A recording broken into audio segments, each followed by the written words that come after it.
একটা ছোট সম্ভবত অ্যাঞ্জেনা সাপ দেখলাম, খুব ভয়ের সাথে নামাজ পড়লাম। নামাজের সাপ দেখাটা কি কোনো খারাপ আলামত বহন করে কিনা?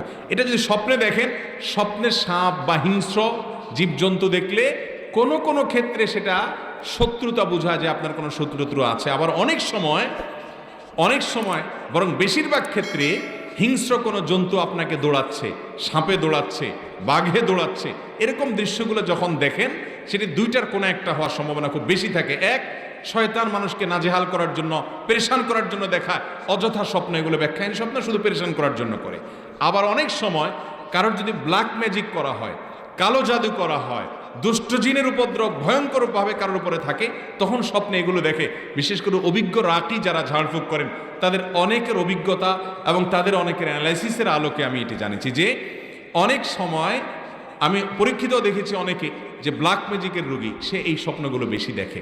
তো এই জন্য এগুলো থেকে বাঁচার জন্য সকাল সন্ধ্যার দোয়া খুব বেশি এহতেমামের সাথে পড়তে হবে।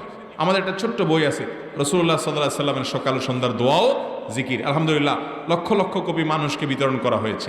আর অনেক ওলামায়ে কেরাম বিভিন্ন সংকলন করেছেন।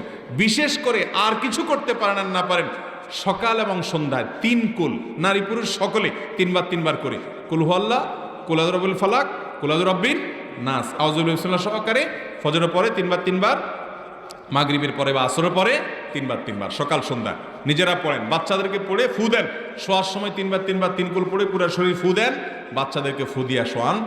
এই ব্ল্যাক ম্যাজিক এখন ঘরে ঘরে জনে জনে এত পরিমাণ জাদু টোনা ব্ল্যাক ম্যাজিকের পরিমাণ বাড়ছে যে এটা থেকে মুক্ত ফ্যামিলি খুঁজে পাওয়া যাচ্ছে না। তো যাই হোক, দুঃস্বপ্ন, বিশেষ করে এই হিংস্র জীবজন্তুর তাড়ানো দৌড়ানো, এই জাতীয় বিষয়গুলো অনেক সময় শয়তান ভয় দেখানোর জন্য দেখায়, সেটার বিশেষ কোনো কেয়ার করার কারণ নেই। আবার অনেক সময় ব্ল্যাক ম্যাজিক করা হলে সেই দুষ্ট শয়তান বা জিনের আপনার আক্রমণ বোঝায়।